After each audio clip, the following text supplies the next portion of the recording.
नमः सिद्धम्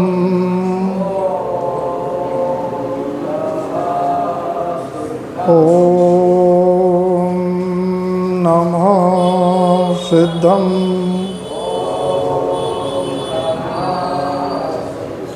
ॐ नमः सिद्धम्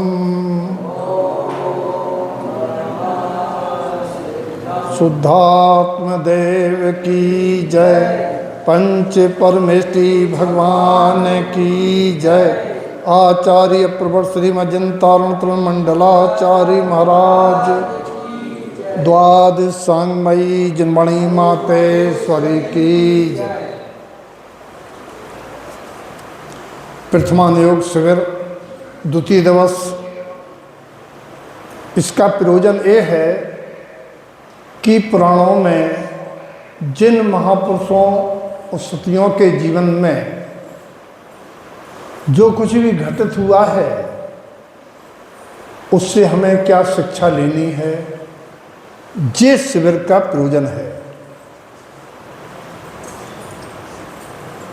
अगर किसी को उस पुरुष महापुरुष सती के बारे में विस्तार में जानकारी चाहिए तो एक PDF है प्रथमान योग, उसके बारे में जान सकते हैं, पुराणों में देख सकते हैं। उदाहरण के लिए हम लोग व्यवहार में कह देते हैं कि भैया उनसे देखो सीखो, उनने ऐसो करो तो ऐसो भव तो तुम ऐसो कर हो तो तुम्हारा संगे भी हुई है। अब कोई कहे वे कौन है, कहाँ के हैं, किसके लड़के हैं, कहाँ रहते हैं, तो तुम पता लगाओ। अगर आपको उनके बारे में नहीं पता है तो फिर वो आप जानो, हम तो नाम बता सकते। उदाहरण के लिए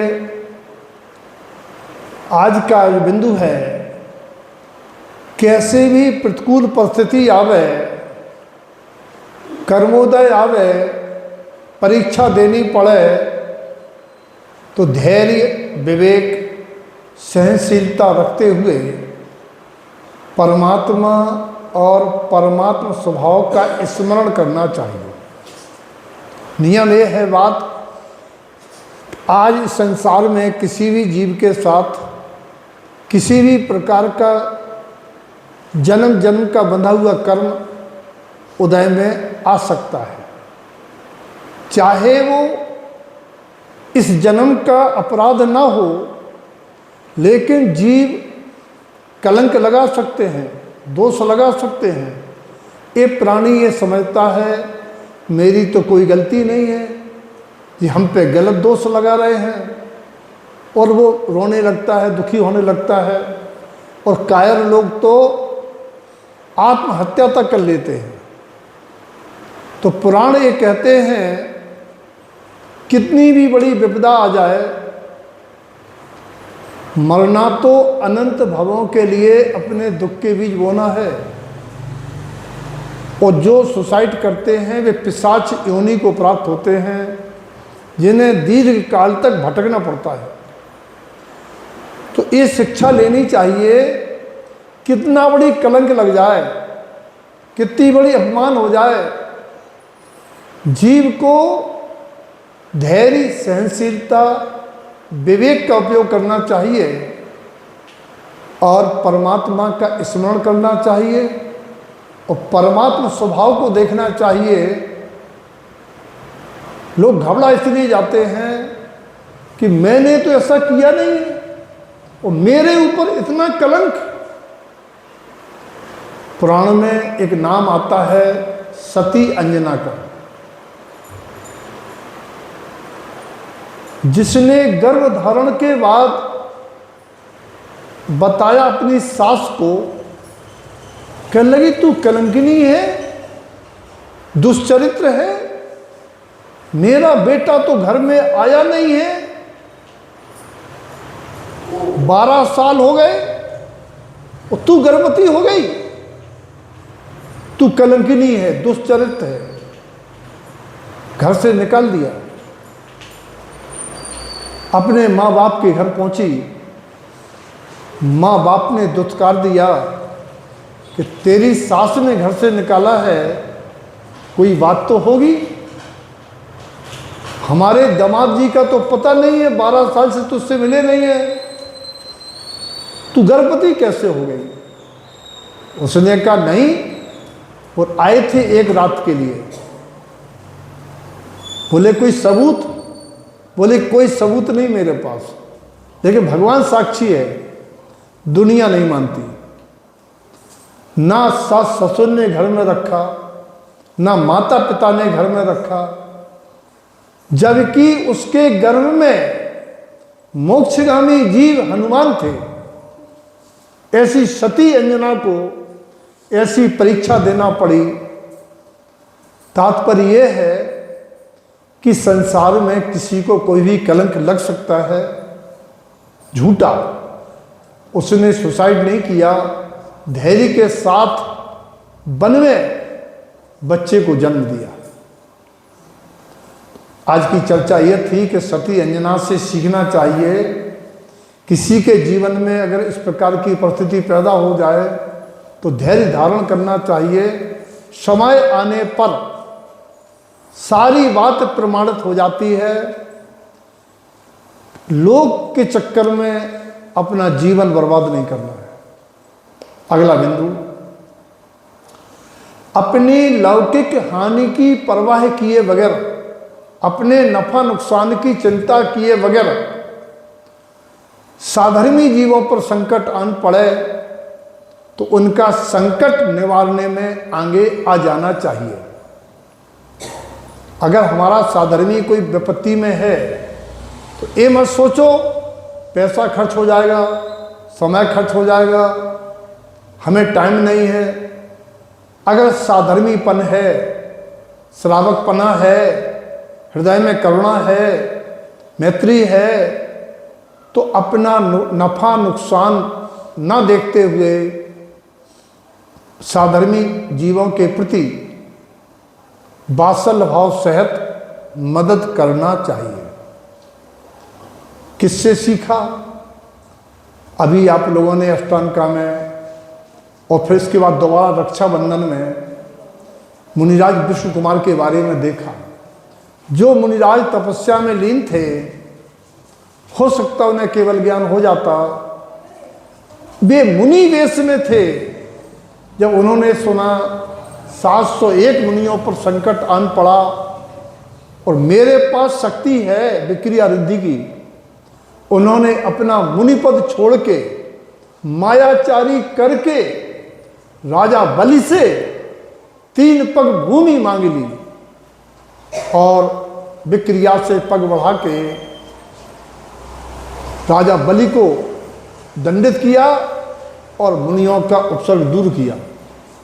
धर्म ये कहता है अपना नुकसान हो जाए, लेकिन अपने किसी साधर्मी पर अगर संकट आन पड़े तो यथाशक्ति दूर करना चाहिए। आज एक बहन बिटिया पूछ रही थी कि मंदिर में दान देना श्रेष्ठ है या घर में किसी जीव को बीमारी है, प्रॉब्लम है, भोजन की व्यवस्था नहीं है या कोई और दिक्कत है, उसे मदद करना चाहिए। पहले परिवार की मदद है, क्योंकि मंदिरों को दान देने वाले तो अनेकों हैं, आपके परिवार की मदद देने वाले कोई नहीं है। और दोनों अपनी अपनी जगह है। मंदिर अपनी जगह है, दान कहलाता है, और घर साधर्मी वात्सल्य और दूसरे जीवों के लिए दया कहलाता है। आज मंदिरों के लिए तो सैकड़ों लोग लाखों देते हैं। अपने भाई पर अगर बीमारी आ जाए और 1,00,000 2 लाख की जरूरत पड़ जाए तो कोई बिरले होंगे जो भाई की मदद करेंगे। इसीलिए आज साधर्मी वात्सल्य कम हो रहा है, सामाजिक प्रेम कम हो रहा है, समाज बिखर रही है, और दूसरे लोग तो इस ताक में रहते हैं कि ये धर्म परिवर्तन करके मेरा धर्म अंगीकार कर लें। आज ईसाई मिशनरी और अनेक लोग हैं जो ये चाहते हैं कि मेरे धर्म अपना ले, हम इसकी मदद कर लें। हम लोग स्थिति क्रम अंग की बात करते हैं, हम जीव दया की बात करते हैं, और वहाँ दान देते हैं जहाँ संगमरमर के महल बन रहे हों, जो 365 दिन में 4-6 दिन काम आते हैं वे भवन, और जहाँ संस्कार हो, शिविर लगे या कोई सामाजिक मदद हो, वहाँ कोई बिरले ही आगे आते हैं। आज जमाने की मांग है, इसीलिए इन बातों को इस शिविर के माध्यम से रखा जा रहा है। और प्रमाणिक बात यह है कि ये मदद एक मुनि ने अपने मुनि पद छोड़ के दूसरे मुनियों की मदद की, तो एक श्रावक को क्या दूसरे श्रावक की मदद नहीं करनी चाहिए? करनी चाहिए, इसलिए शिविर लगा है। तीसरा, अनिष्ट की आशंका जान के कुवादियों से, मिथ्या मानता वालों से उनके सामने मौन हो जाना चाहिए। अगर लगे कि ये आदमी लड़ाकू है, बदमाश है, गुंडा है, ये लड़ने आया है, उसके सामने नीति धर्म कोई चर्चा नहीं करना चाहिए। अगर आपको एहसास हो कि कुछ खतरा है तो मौन हो जाना चाहिए। ये नीति कहाँ से मिली? जब महाराज अकंपनाचार्य का संघ हस्तिनापुर आया था, निमित्त ज्ञान से जाना और संघ को कह दिया कोई बात नहीं करना। अपन को एहसास हो जाए कि झगड़ा लड़ाई होने वाली है, हम अकेले हैं, हम अकेले हैं, ये 4 लोग हमें घेर के आ गए हैं और हम कुछ बोले, इन्हें बहाना मिला, हमारे साथ अनहोनी हो सकती है। तो बुद्धिमानी ये है उस समय मौन हो जाओ। अगर वो गाली दे रहे हैं तो भी चुप रहो, हो सकता है वो गाली दे के चले जाएं, आपने उत्तर दिया तो मारपीट भी संभव है। अगला है, परिजनों द्वारा संपत्ति से बेदखल कर देने या छल कर देने पर क्रोध या संक्लेशता की जगह संसार से वैराग्य आ जाना चाहिए। वैराग्य आ जाना चाहिए कि धिक्कार है ऐसे धन दौलत को, जो भाई भाई के लिए प्राणों का प्यासा हो गया। भाई को सब दे दो, जान बची 100 लाखों पाए, हो सकता भाई की समझ में आ जाए। ये बात भगवान महावीर स्वामी के जीव की है। विश्वनंदी मुनि हो गए थे चाचा की चालाकी देखकर। ऐसा ही भरत चक्रवर्ती के छोटे भाई अच्युत ने भी दीक्षा धारण कर ली थी। अनेक महापुरुष हैं जो परिवार के संकटों कलह को देख के वैराग्य को प्राप्त हो गए थे। अगला है,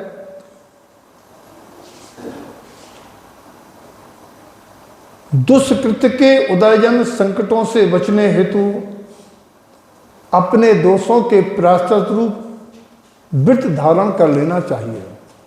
अगर हमने कोई गलत काम किया है और गलत काम का फल आ गया है, संकट आ गए हैं, तो प्रायश्चित लेने के लिए व्रत अंगीकार कर लेना चाहिए। ये बात अग्निभूत ने अपने पूर्व भाव के दुष्कृत की चर्चा जब अवधज्ञानी मुनि से सुनी तो उन्होंने वैराग्य पूर्वक व्रत अंगीकार कर लिए थे। आज मुनिराज अवधज्ञानी नहीं है, देखिए कर्म सिद्धांत जिनवाणी है। कई बार जिनवाणी में निकलता है ऐसा करने से ऐसा हो जाता है। जैन दर्शन इतना दयालु है कि जीव यदि अपनी गलती को किसी को बिना बताए एहसास करके क्षमा याचना कर ले और संकल्प ले ले, अब हम ऐसा कृत्य नहीं करेंगे, तो वो उसका पाप अपकर्षित होके हल्का हो जाता है। बहुत सारी बहनें हैं, बहुत सारे लोग हैं जीवन में अब मिले हैं, उनको यदि बता दिया मैंने, किसी संत ने प्रवचन में कह दिया कि गर्भपात कराने से क्या क्या हो सकता है, जब उन्होंने सुना तो जिन लोगों ने क्षमा याचना कर ली और उपाय ढूंढा उनके पाप हल्के होके निकल गए और उनका जीवन बदल गया। एक तो गर्भपात करने वालों के कई क्वालिटी के कर्म बनते हैं। एक तो उनकी जो योनि होती है, योनियाँ 3 प्रकार की होती हैं। एक योनि होती है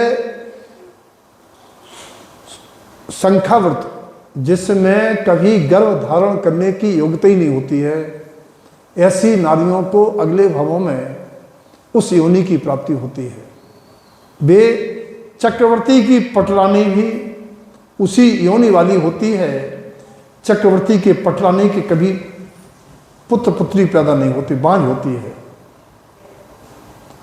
और एक योनि होती है कूर्माव्रत, कूर्मान्नत, जिसमें तीर्थंकर की माँ की होती है। एक बार ही गर्भ आता है, फिर कभी नहीं आता है। और एक वंशपत्र होती है जो सामान्य जीवों की होती है, अनेक बार गर्भ धारण हो जाते हैं। तो एक तो उस नामकरण की प्रकृति ऐसी बनती है, कितने जन्मों तक वो निपुत्री रहता है, निपुत्री रहती है। और यदि उसके साथ पात्रों की अभिनय या कुछ और निमित्त जुड़ जाता है तो वो फिर अनाथ, दुर्गंधनी, कुष्ठी, अनेक अनेक शरीर से खराब पर्याय को पाती है। और यदि वो कर्म उदय में नहीं आया अभी और बच्चा पैदा भी हो गया दूसरा, तो फिर वो बच्चा बचपन में मर सकता है। ऐसे कितने कारण हैं। अगर लोगों ने अपराध किए हैं तो बिना किसी बताए लोगों को जनमानी के सामने क्षमा याचना करके अपने पापों को धो लेना चाहिए। अगली बात है, जो प्राणियों को अभयदान देते हैं, प्राणियों की रक्षा करते हैं, उनको रोग व्याधि नहीं होते। और यदि उसके कारण से अपने प्राण चले जाएं, उसका प्राण नहीं लेंगे, तो और भी अनेक रिद्धियां होती हैं, सद्गति प्राप्त होती है। क्योंकि उसने संकल्प लिया था कि मैं मरना पसंद करूंगा, इसे नहीं मरने दूंगा। ये बात मिलती है पुराण में। पृथ्वीनारायण जरासंध की पुत्री अनंगसरा, उसको एक अजगर ने डस दिया था। सैनिकों ने अजगर मारने की तैयारी की। उसने कहा, पिताजी सैनिकों को मना कर दो, मैं अजगर के मुंह में आदि चली गई हूँ, अजगर के मारने से मैं बचूंगी नहीं, और इससे अच्छा है कि मुझे मर जाने दो, कम से कम अजगर तो बच जाएगा। उससे उसको अगले पर्याय में विशल्या बनी, अनेक रिद्धियाँ प्राप्त हुई। और वही विशल्या की रिद्धि से लक्ष्मण रावण के युद्ध में लक्ष्मण की मूर्छा दूर हुई और अनेक योद्धाओं की बेहोशी दूर हुई थी। यानी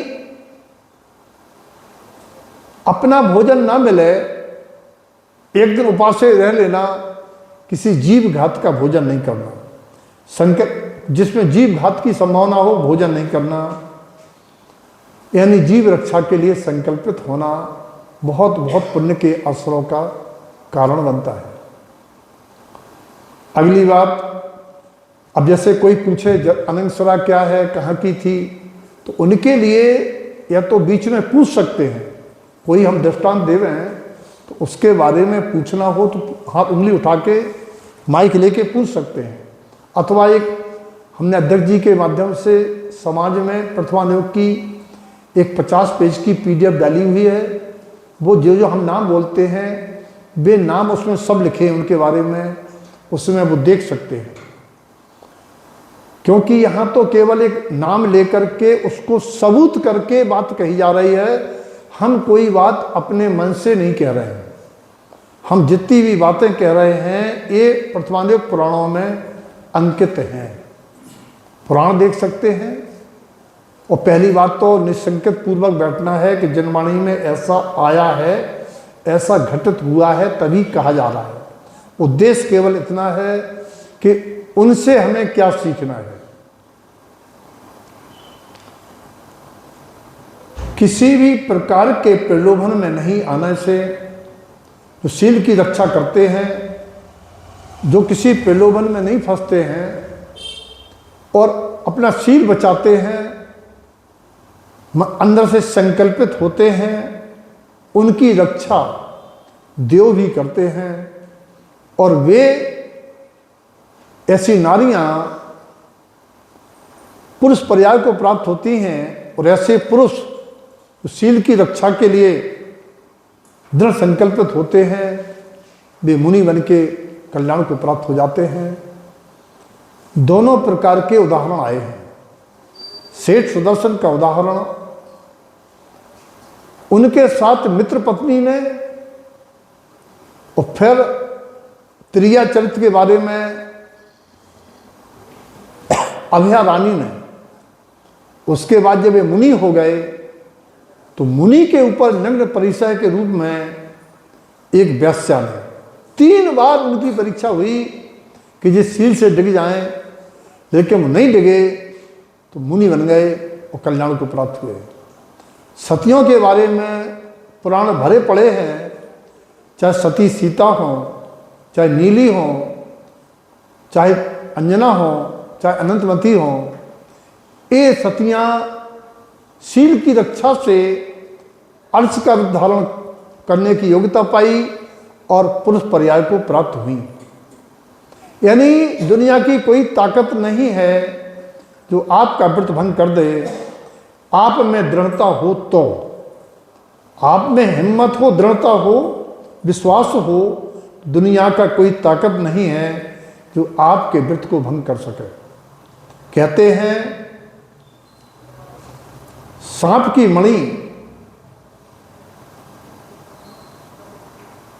सिंह की मूंछ और नारी का सतीत्व किसी की हिम्मत नहीं है जो ले सके। ये बात रावण ने सीता सती को बहुत जोरदार प्रलोभन दिया था, हम पटरानी बना देंगे। तो सीता सती ने कहा था, रे निर्लज्ज, इतनी हिम्मत थी तो धनुष यज्ञ में धनुष तोड़ के लाता। और क्या इंद्र की इंद्राणी भी शील बेच के इंद्राणी पद पाती हैं। इस प्रकार की दृढ़ता न होती तो अग्निकुंड शीतल नहीं होता और परीक्षा में सती सीता भस्म हो गई होती।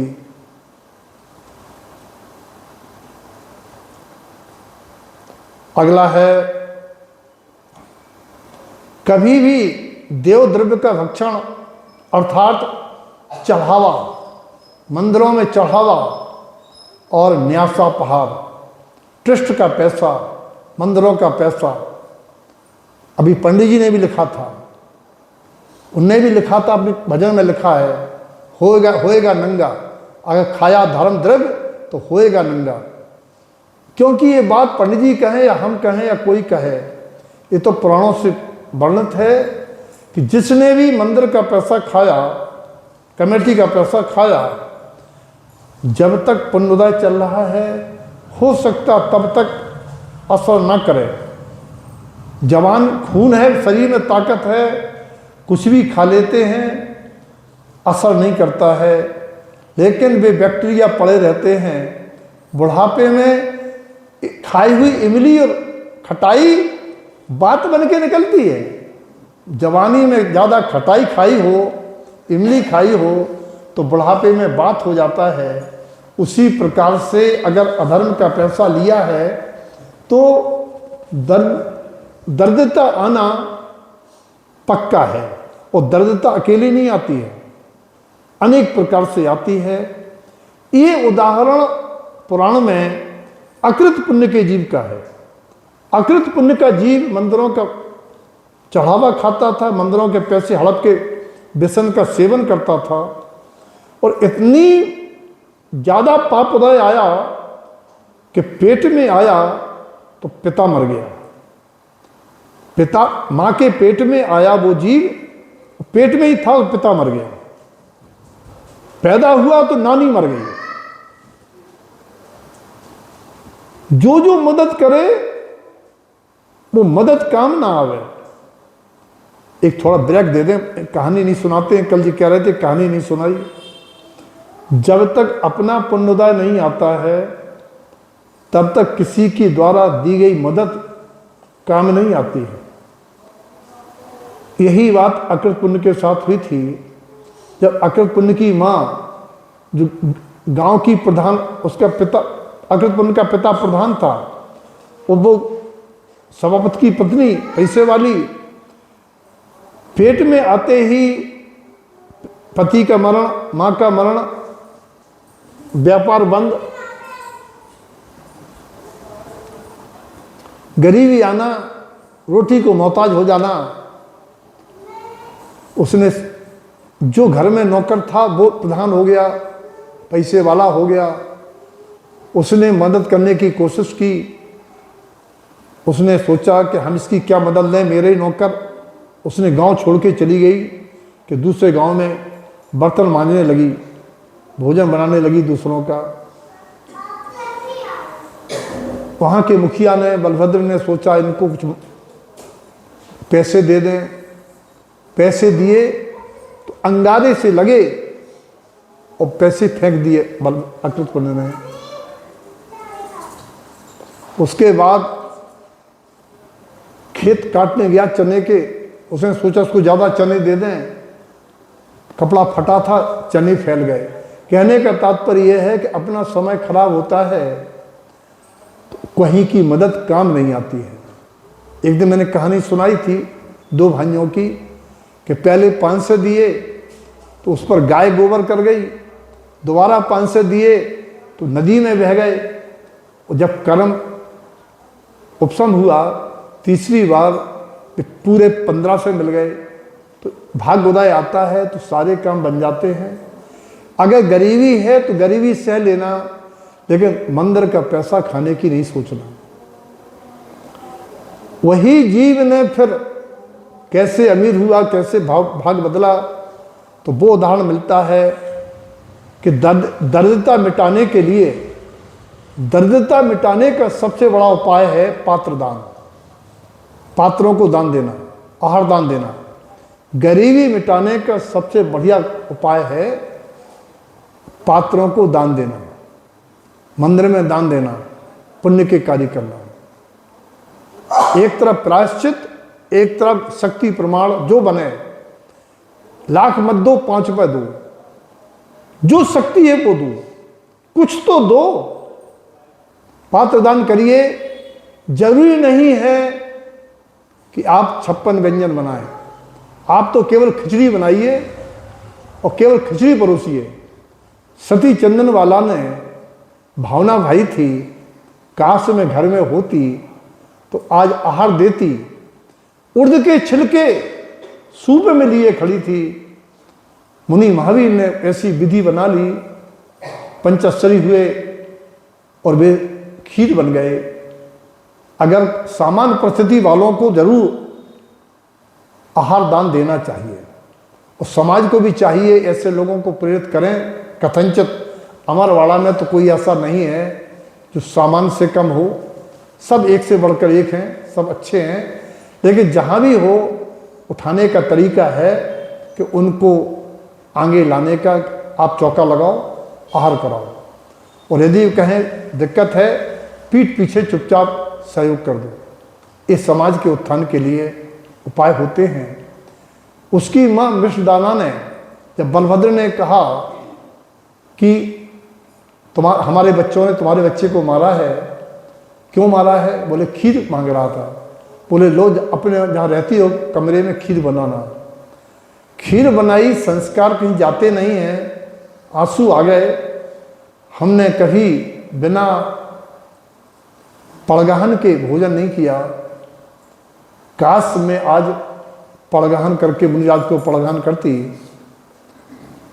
और विधि मिलती है, वो मिट्टी के घड़े लेके आ रही थी पानी भर के।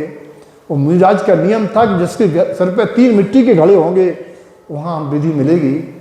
भाव की ठोकर भाव में लगती है।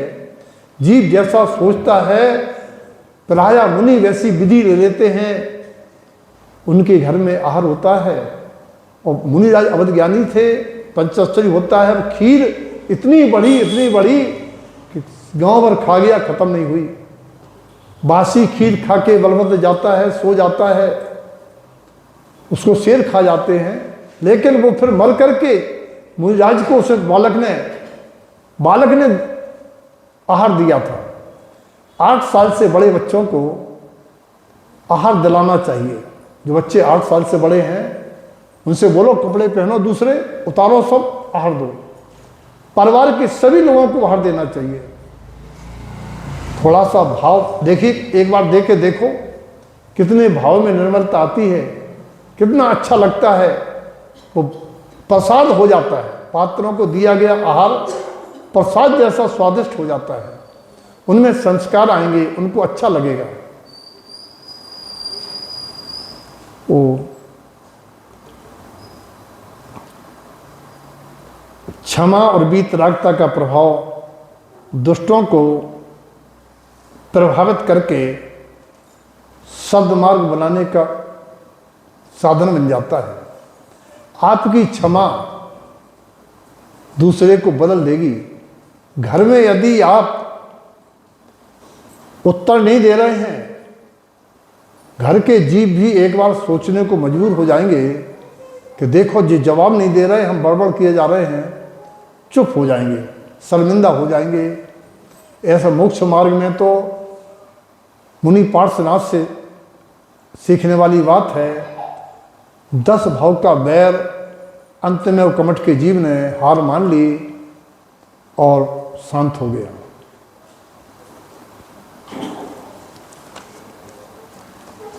और रोज 1 पेज की चर्चा करते हैं ताकि 8 दिन में जी 8 पेज पूरे हो जाएं, क्योंकि ये आप लोगों को हम लिख के देंगे। ये लिखे हमने, ये हम सब दे देंगे।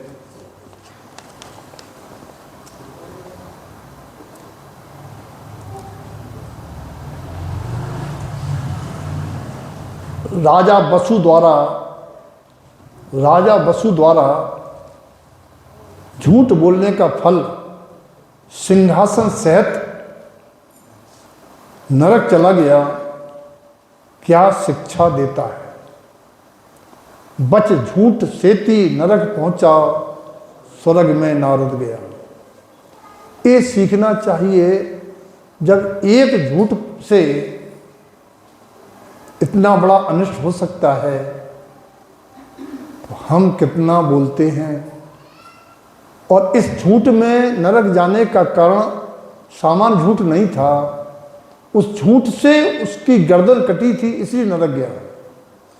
झूठ बोलने से नारद की गर्दन काटी गई थी, इसलिए वो नरक गया। और एक झूठने वाला स्वर्ग गया।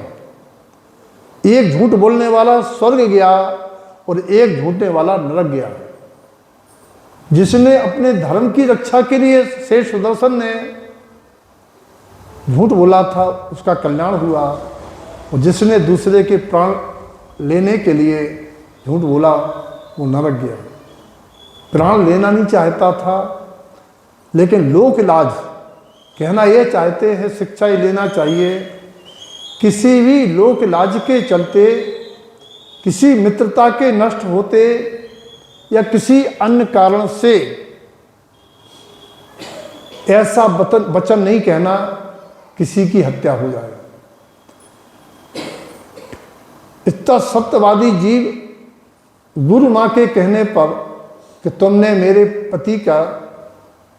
पति की गुरुदक्षिणा नहीं दी, तुम्हें गुरुदक्षिणा में एक कहना है, तो गुरुदक्षिणा उसे बहुत महत्वपूर्ण लगी। राजा वसु को गुरुदक्षिणा देने की बात महत्वपूर्ण लगी, लेकिन ये नहीं लगी कि इस बात से उसकी गर्दन कटेगी। इस संकल्प की हिंसा हुई और वो नरक चला गया। लोक लाज के चलते धर्म की हानि नहीं करना, इस शिक्षा मिलती है राजा वसु से।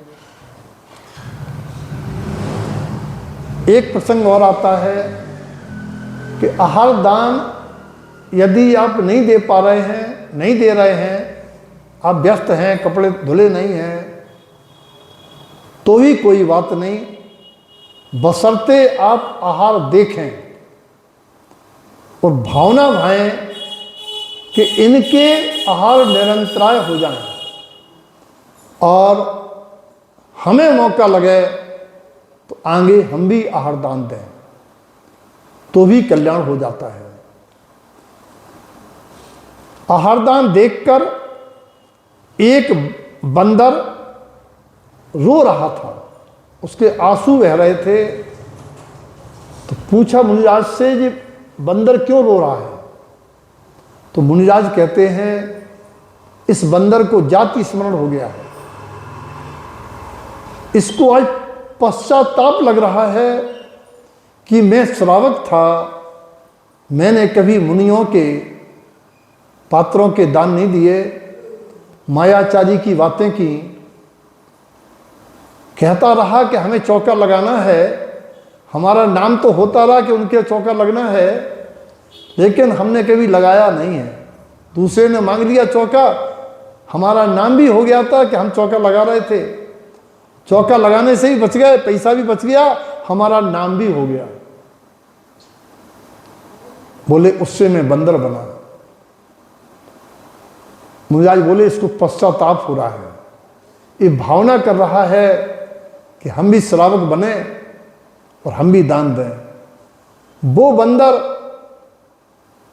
राजा ऋषभदेव का बेटा बना और गणधर बना, वृषभ सेन हुआ, गणधर बना और मोक्ष को चला गया। यानी भूल सुधारी जा सकती है, अगर संस्कार आ जाए तो कल्याण हो सकता है।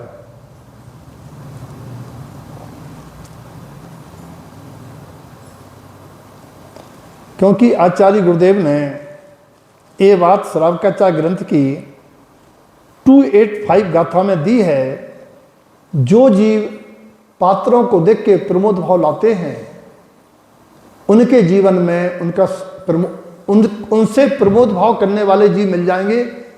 जो पात्रों का सम्मान करते हैं, उनका भी जीवन में सम्मान होता है। और ये बात भी कही है, जो कुपात्रों को देख के प्रमोद भाव करते हैं, उनको तिर्यंच स्थावर नरक आदि में प्रमोद मिलता है, सुख मिलता है। मतलब व्यंग किया यह कथन कि उनकी दुर्गत होती है। अगला सवाल आता है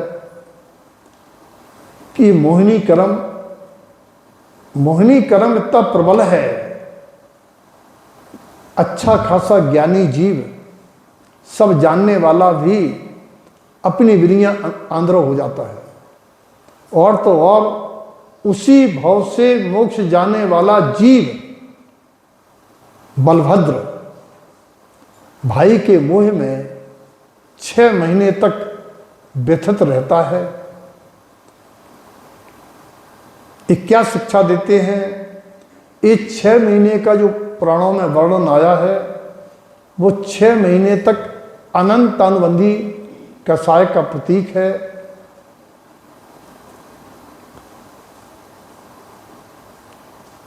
इसीलिए अपने साथ मित्रों की टोली रखना चाहिए, ज्ञानियों की टोली रखना चाहिए। कभी कोई किसी कर्म के उदय से बेहवल हो जाए तो ऐसे लोग पास में हों जो संबोध सकें। बलभद्र श्री राम ने अपने जीवन में कई जीवों के साथ उपकार किया, और वे जीव ही जो देवगति चले गए थे, उनसे पहले उन्होंने आके इनको मोह भंग करने के लिए संदेश दिया, संबोधा, नाटक दिखाया। तो बलभद्र श्री राम लक्ष्मण के शरीर को गिरा के संस्कार करके दीक्षा धारण कर लिए थे। अपने साथ यदि कोई ऐसे लोग हैं जो अपन के व्यथित होने पर संबोध दे रहे हैं, तो मोक्ष मार्ग में इससे बड़ा कोई अच्छा कार्य नहीं है।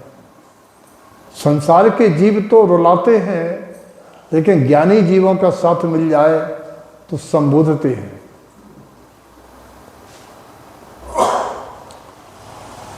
एक दिन आप भी कुछ पूछ रहे थे अपने घर में क्या पूछ रहे थे? हमने कहा था मंदिर में पूछ लेना। प्रतिमानव की बात पूछ रहे थे कुछ, कोई बात। अगला सवाल आता है, इसी से जुड़ा हुआ सवाल है। अभी बलभद्र के बारे में जो कहा गया वो छायक सम्यक दृष्टि थे, और फिर अभी अनंतानुबंधी भी बोल दिए, उनकी तो 6 हो गई हैं, फिर 6 माह का क्या नियम है? वो छायक सम्यक दृष्टि उस समय नहीं थे, बाद में हुए। जन्म से नहीं थे? जन्म से नहीं थे। और जन्म से भी माने तो दूसरा नियम लगता है। छायक सम्यक दृष्टि राजा सनक थे, लेकिन वो नियम लगता है राजा सनक के साथ। आयुबंदी की लेस्या, आयुबंदी की लेस्या, मरण की लेस्या और अगले जन्म की लेस्या एक समान होती है। उनने जब आयुबंद किया था उस समय कृष्ण लेस्या थी, नरक जाना था। अगर सम्यक दर्शन के पहले जिस गति का आयु का बंद हो जाता है, फिर वो जीव उस गति आयु को जाएगा, चाहे छायक सम्यक दर्शन क्यों ना हो जाए। अगर गति बंद आयु बंद नहीं है तो छायक सम्यक दृष्टि जीवों के देव आयु के अलावा और किसी आयु का बंध नहीं होता है। सामान्य सम्यक दृष्टि जीवों के मनुष्य और देव आयु का बंध होता है, और आयुबंध पहले हो जाए और सम्यक दर्शन बाद में हो तो चारों गतियों में से जाना पड़ सकता है। वरना एक कहते हैं कि राजा शरणक जिनको भगवान बनने का प्रसाद मिल गया, उनने सुसाइड क्यों किया? क्योंकि नरक जाना था। तो ये सारी विचित्रता है कर्मों की। अच्छे खासे जीव कर्म के प्रभाव में आके हमें तो कभी कभी हंसी आती है अपने ऊपर कि तुम इतना सब जानते हो फिर भी बेहवल हो जाते हो, तो मैं क्या करूं? कर्म की बरजोरी हिलोर आती है, संस्कार नहीं है हिम्मत के, आ जाता है। सिद्धांत यह है कि होनहार के सामने किसी की नहीं चलती है। जैसी प्रकृतियां उदय में आने होती हैं वैसे निमित्त बन जाते हैं।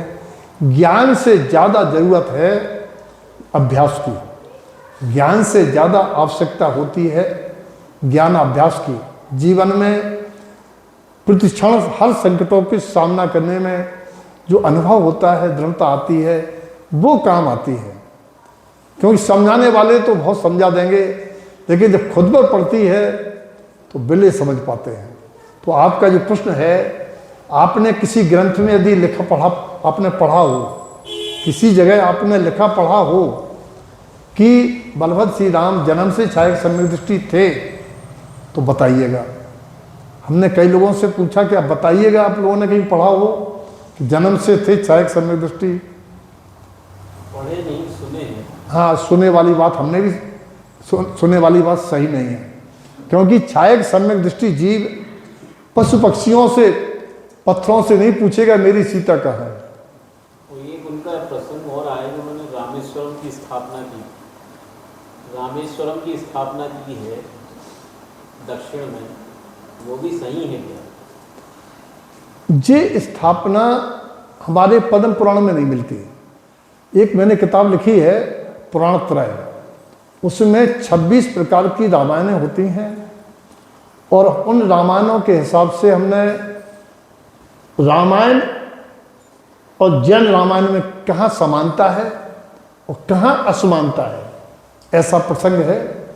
हो सकता है सोना जी ने कुछ ग्रंथ गोरैया, अमरवाड़ा, छिंदवाड़ा भेजे थे, उनमें हो एक आध किताब देखें, पुराण त्रय सार होगी उसमें।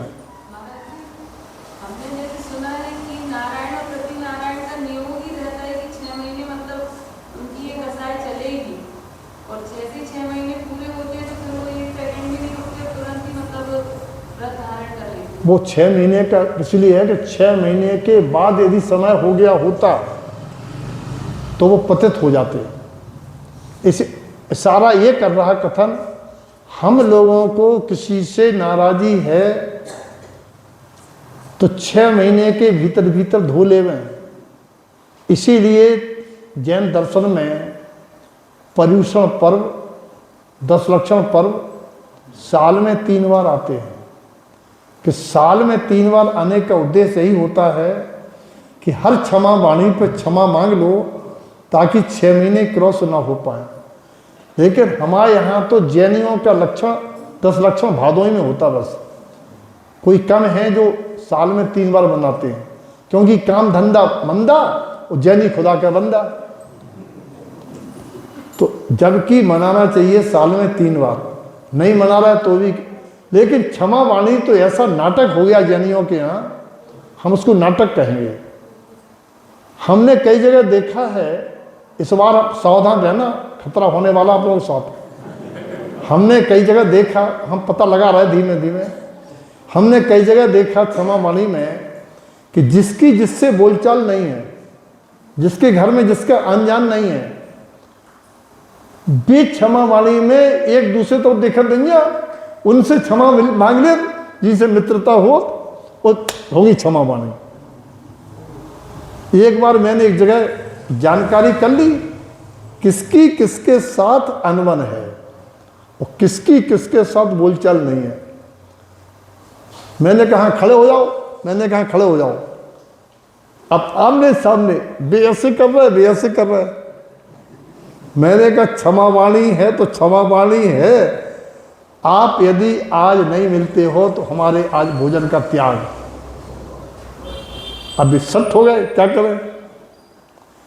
मैंने कहा थोड़ी सी हिम्मत करो, थोड़ी सी हिम्मत करो, आगे बढ़ो। बे बड़े गले लग गए, बे रोए खूब। और 5 मिनट बाद 2 ही आंसू बह गए, एकता हो गई। क्षमा वाणी इसलिए आती है। लेकिन बनिए इतने होशियार हैं कि बे उते बैठा तो मौका देखा कि आमने सामने ना पड़े और हम ना देख पावे। इतने चतुर हैं कि हम ना देख पावे, और क्षमा वाणी हो गई। भैया ये क्षमा वाणी पर्व जो है बैर को बैर नहीं बनने देता। क्रोध तक तो ठीक है, बैर ना बन जाए, क्योंकि बैर अगले भवों में छोड़ता नहीं है। एक क्वेश्चन और लेते हैं।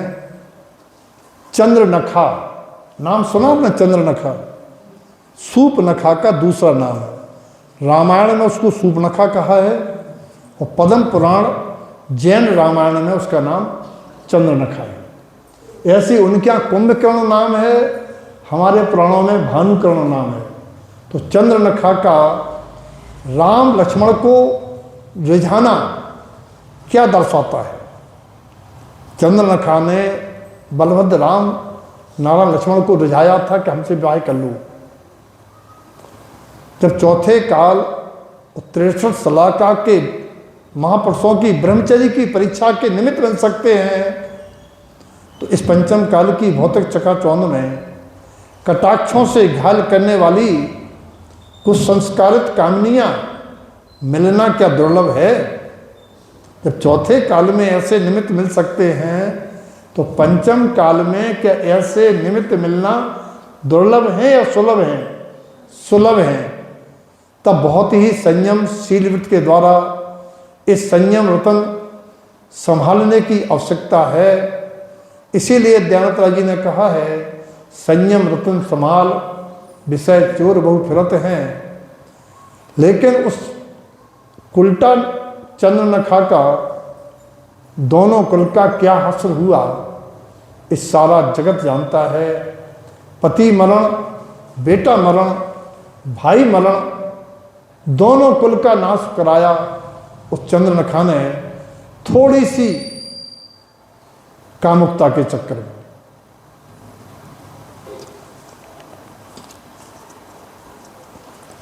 आप लोगों की चर्चा होती है, किसी को बीच में कुछ पूछना हुआ करे,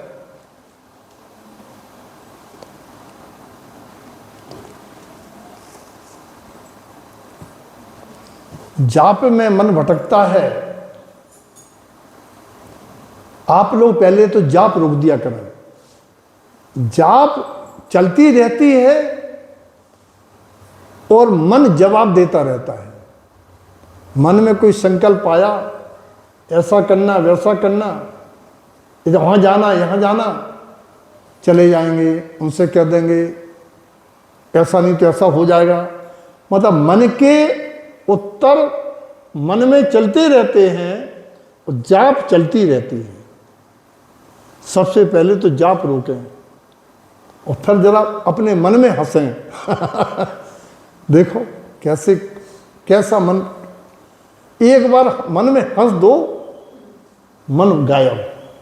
हमने महाराज जी से सीखा। सन 2000 की बात है, भोपाल गए महाराज जी के पास मिलने, तो महाराज जी जाप कर रहे थे और हमने देखा क्या तमाशा है।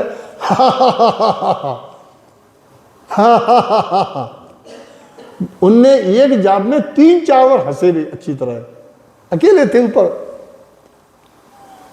हमने लगा दिया अखबार ऐसा, हम देखें क्या करते हैं। बाद में पूछा महाराज जी ये क्या है?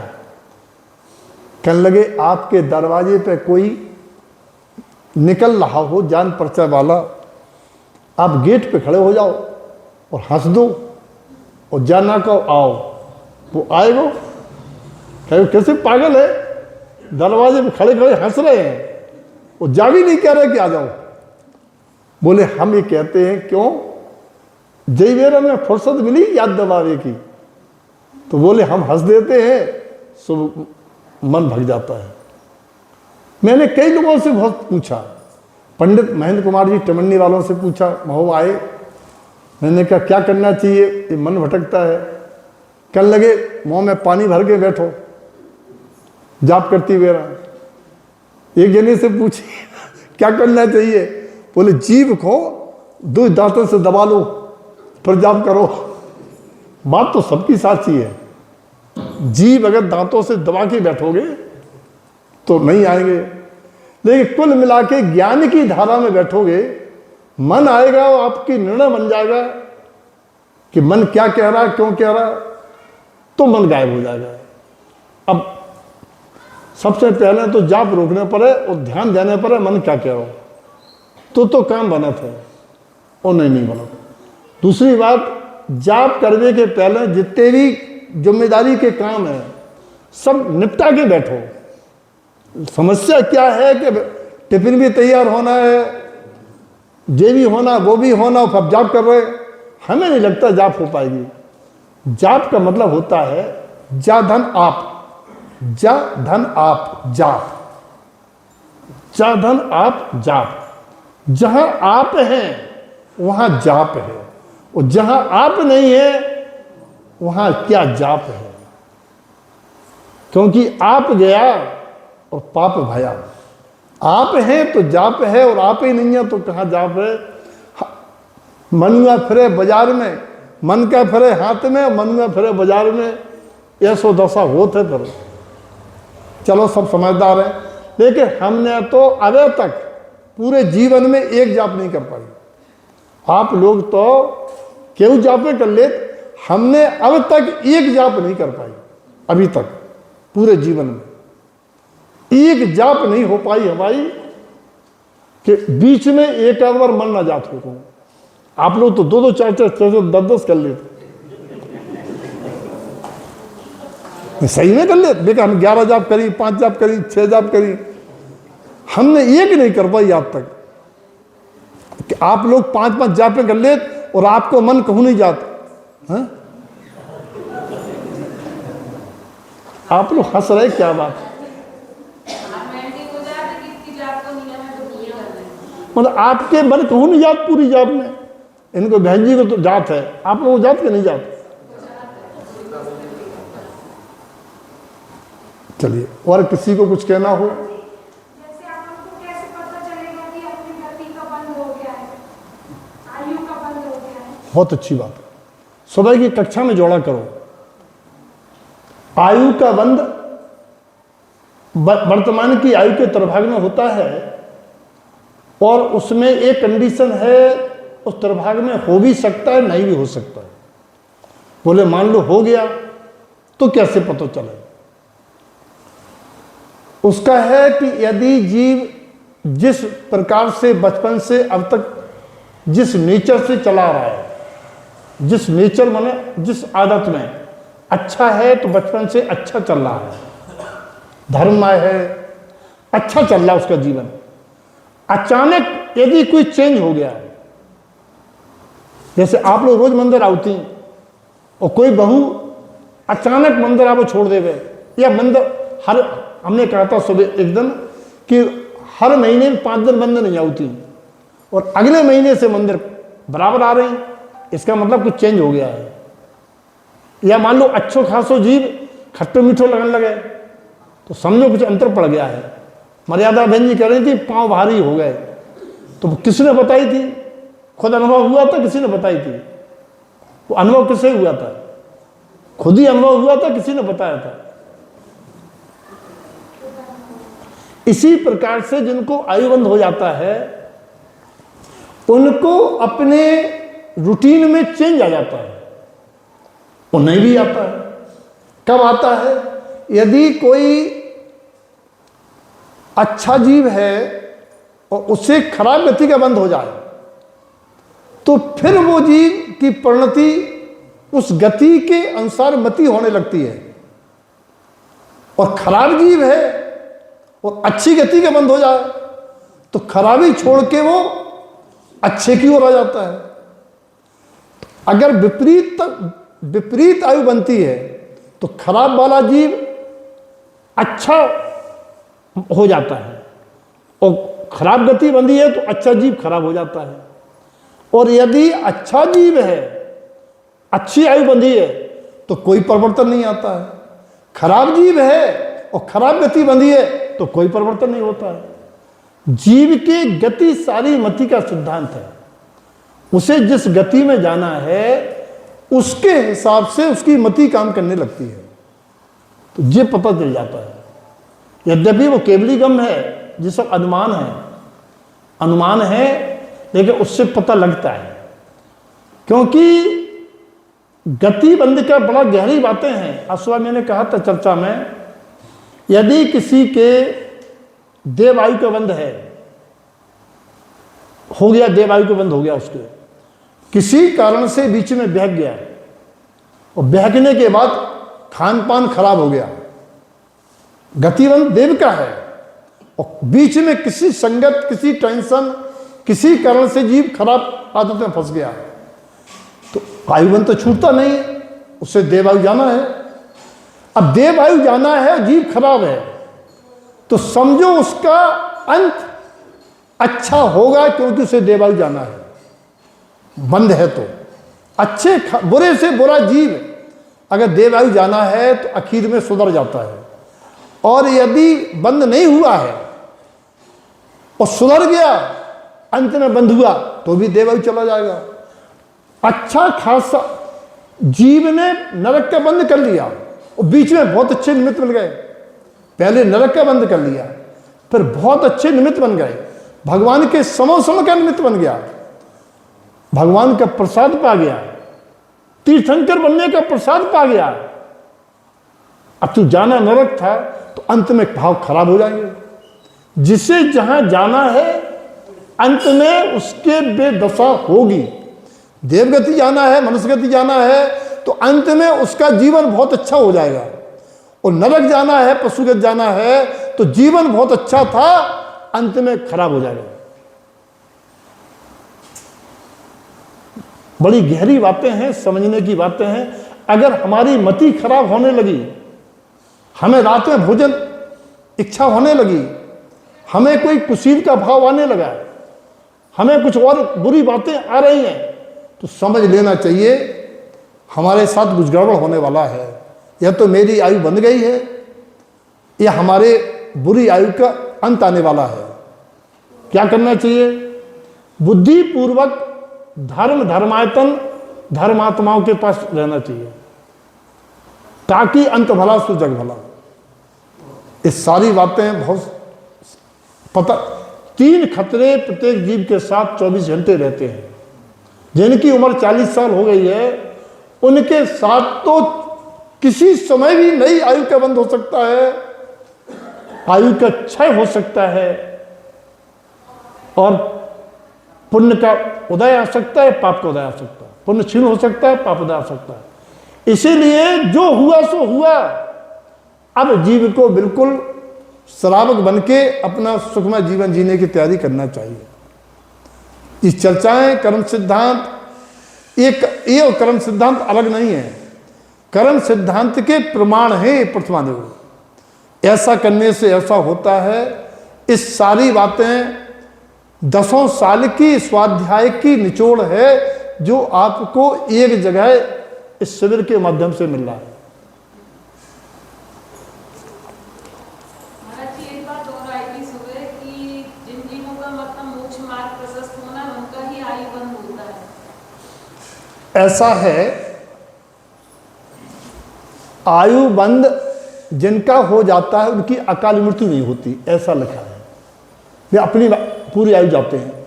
मोक्ष मार्ग की बात, प्रशस्त होने की बात है, तो जिनके आयु बंद नहीं होता है वे मोक्ष मार्ग पे चढ़ के मोक्ष जाते हैं। अगर एक बार आयु बंद हो गया तो मोक्ष मार्ग नहीं हो सकता। उल्टा कह रही हैं आप। जिनकी देव आयु का बंद होता है वही जीव दीक्षा धारते हैं। अगर देव आयु के अलावा किसी और आयु का बंद हो जाता है फिर वो दीक्षा नहीं धारते हैं, क्योंकि दीक्षित जीव जो है देव आयु के अलावा कहीं जाता नहीं है। और जिनके नरक आयु का बंद हो जाता है, तिरक आयु का बंद हो जाता है, उनके सम्यक दर्शन होने में बहुत पुरुषार्थ चाहिए। और जिनके आयु का बंद नहीं होता है उनका सम्यक दर्शन जल्दी हो जाता है। तो ये है कि अपन को नहीं पता बंद हुआ कि नहीं हुआ, लेकिन सम्यक दर्शन बंद वाले के भी होता है और बिना बंद वाले के भी होता है और चारों गति वालों के होता है। इसलिए सम्यक के पुरुषार्थ में कोताही नहीं बरतना चाहिए।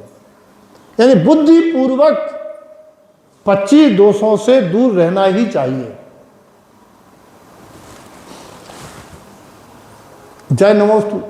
तत्वं च नंदयानंदमऊ चेयन नंद सहाऊ परम तत्व पद विंद पऊ नमियो सिद्ध स्वभाव गुरु उवेशु गुप्त रुई गुप्त ज्ञान सहकार तारण तरन समर्थ मुनि गुरु संसार निवार धम्म जो तो जिन वर हैं अर्थ तीर्थ हैं जो भय विनाश भवजू मन ममल ज्ञान परलो।